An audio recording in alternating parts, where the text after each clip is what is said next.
God's on country म्हणून ओळखल्या जाणाऱ्या केरळमध्ये निसर्ग सौंदर्याने नटलेली एकापेक्षा एक भारी पर्यटन स्थळे आहेत।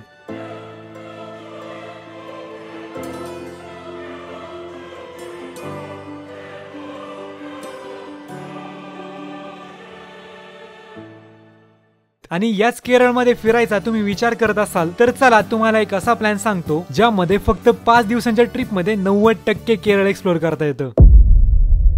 तर या प्लॅनची सुरुवात होते तिरुवनंतपुरम मध्ये आणि शेवट होतो कोची मध्ये।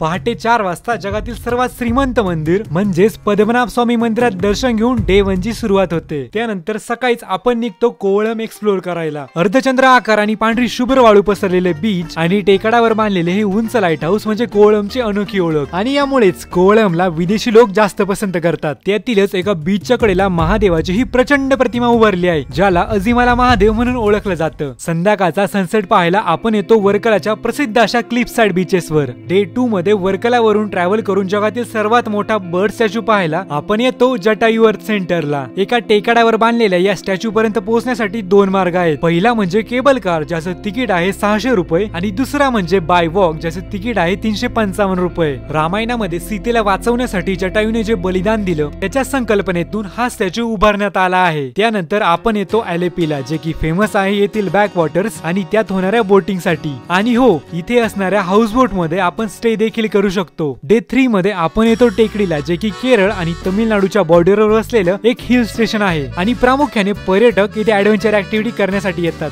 जसं की पेरियर वाईल्ड लाईफ सँक्च्युरी मधील जीप सफारी, बोट राईड आणि एलिफंट राईड। सोबतच इथे असणाऱ्या स्पाइस प्लांटेशन फॅक्टरीज मध्ये आपल्याला सर्व प्रकारच्या मसाल्यांची शेती बघायला मिळते। डे 4 मध्ये ट्रॅव्हल करून आपण येतो मुन्नारला आणि मुन्नार फेमस आहे इथे डोंगरांवर सर्वत्र पसरलेल्या टी प्लांटेशन साठी आणि यावरूनच झिपलाईनचा थ्रिल अनुभवण्याची मजा काहीतरी औरच। त्यानंतर आपण पाहणार मुन्नार मधील मट्टुपिट्टी डॅम, कुंडाला लेक आणि टी म्युझियम मध्ये जाणून घेणार नेमकी चहा बनतो कसा। या ट्रिपच्या डे 5 ची सुरुवात होणार कोलुकुमलाई शिखरावरून जेथून दिसणारा सूर्योदय कल्पनेतल्या स्वर्गाला पण मागे टाकतो। आयुष्यभर आठवणीत सजवून ठेवता येईल अशा नजाऱ्यांचा खजिना म्हणजे मुन्नारचं हे कोलुकुमलाई शिखर। नंतर आपण मुन्नारवरून ट्रॅव्हल करून कोचीला जातो तेव्हाच वाटेमध्ये लागतो हा त्रिपल्ली वॉटरफॉल। चलकुडी नदीवरील हा सुंदर धबधबा आपल्याला अगदी जवळून अनुभवता येतो आणि अशाच प्रकारे कोचीला पोहोचून आपल्या ट्रिपचा शेवट होतो। तर हा होता एकंदरीत 5 दिवसांचा केरळ दौरा। ट्रिपचे दोन्ही एंड पॉइंट्स म्हणजेच कोची आणि त्रिवेंद्रम या दोन्ही ठिकाणी इंटरनॅशनल एअरपोर्ट सोबतच रेल्वे स्टेशन देखील आहे। केरळमध्ये 5 दिवस फिरण्यासाठी या दोन्ही ठिकाणी रेंटल बेसिसवर बाईक, कार आणि मिनी ट्रॅव्हलर अगदी सहजपणे मिळून जातात।